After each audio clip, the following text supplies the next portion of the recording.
My name is Talea Taylor, and my husband Doug and I have been running the orchards here since 1987. We moved here when we were 27 years old, and we were the young kids that didn't know anything, and now we're the old people that are set in their ways. No, I don't know. So we've seen a whole lot going on here, but my husband always says that Montgomery Place is a place of seduction, and with the landscape and the farm itself, we have been seduced into taking care of her, of this land. When we first moved here, we worked for a historic preservation company called Historic Hudson Valley, and we worked for them for about 10 years that we got a salary. Well, Doug did. I was just the farm wife back then. And after 10 years, they did not like the up and down business of farming, and they wanted to give up the farm, and we said, what if we take over the business? And so we took over the business so that they had no cost to them whatsoever, so that we could keep this farm going. And the farm did better and better. We feel like we're in a very unique situation here because with that came benefits, but it's always been farming land that we do not own. And that's been our hardest, most challenging thing to do.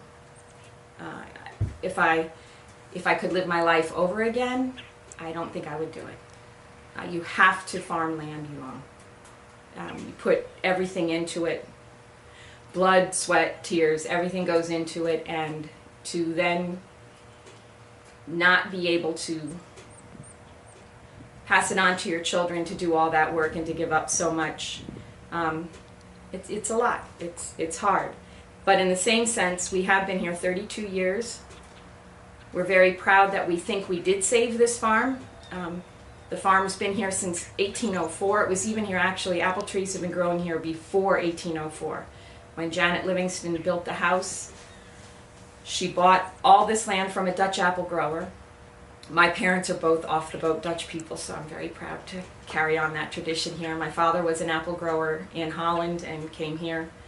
And he never owned his own farm either. It's something we just don't seem to be able to do. If he had been the oldest son in Holland, he would have stayed there and probably continued that farm there. But we're happy that we really think that we did save the farm. Now we just don't know where we go from this point on right now. But we love it. We have a farm stand which has been in the community since the 40s. So again, we're carrying on that tradition. I think that's our biggest thing, is that we're carrying on a tradition here.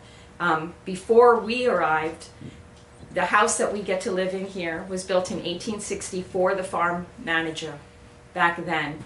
That was all during the Romantic landscape, with all the changes of the landscape at that time at Montgomery Place. The cows used to be right outside the mansion door down there, but when the Romantic landscape moved in, you didn't want looking at it. People then didn't think that was romantic. I do. But you moved the farm away from the mansion. So everything got moved up here. The barns were built in 1860. And we had heard that the first man who lived in this house with his family had 8 children. And this is a farm cottage. It's tiny. So the thought of that always is like, oh my gosh, because it's just been Doug and me, and we've raised 2 children here. And it's a tiny house. Doug and I love it right now, though, because now it's just Doug and I. And now it fits us perfectly. But all through the years, there's been different managers living in this house taking care of this land. So we've taken on a different kind of stewardship. Like all of our friends around here are 7th, 8th generation farmers of their farm, at least 3rd or 4th generation. And all these other farms, they've inherited their farm. They've had the ability to sell development rights to help them continue farming. Doug and I have done all of this with just the money we make on the farm. So that's been a lot. We haven't been able to save a lot of money, though, for our retirement or anything like that. We've put everything back in. So we've been very, very unique but at the same time carrying on a tradition of different people who don't own the land farming the land here.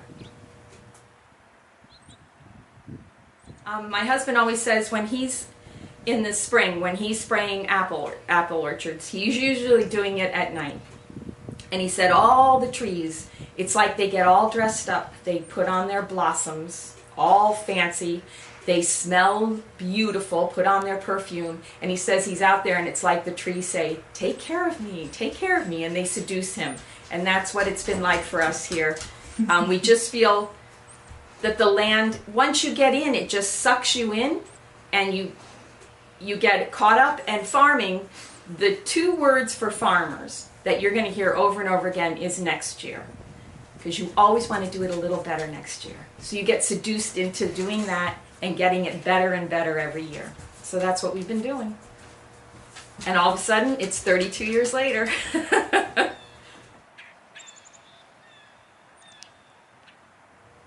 I want to continue the history. I just feel like Doug and I are part of keeping the apples alive here. Like,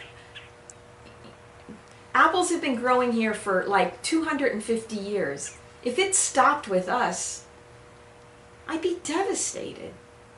I just want to continuing a legacy. Does that make sense? Or I guess that's it. I don't know.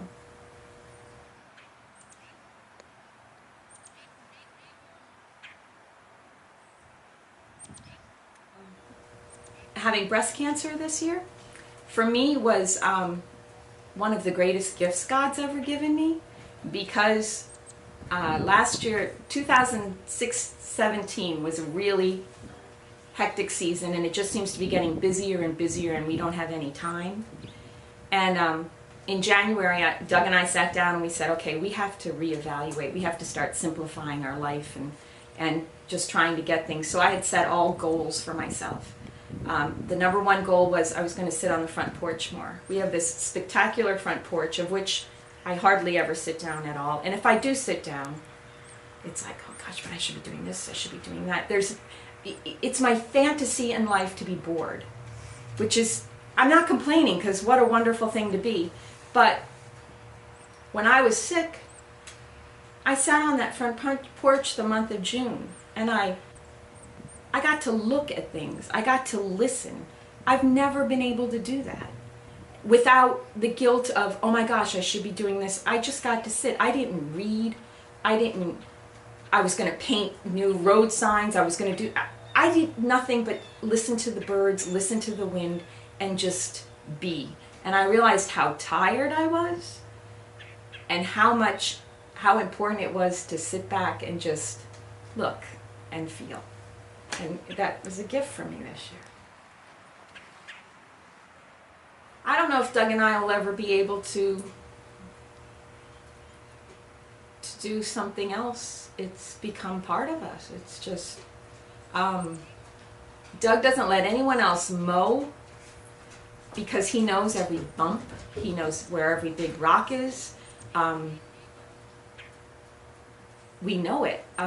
In the spring, I will walk that flat probably twice a day, because when you're starting to grow things, it changes every single day and you don't want to miss any of it. But we've become really attached.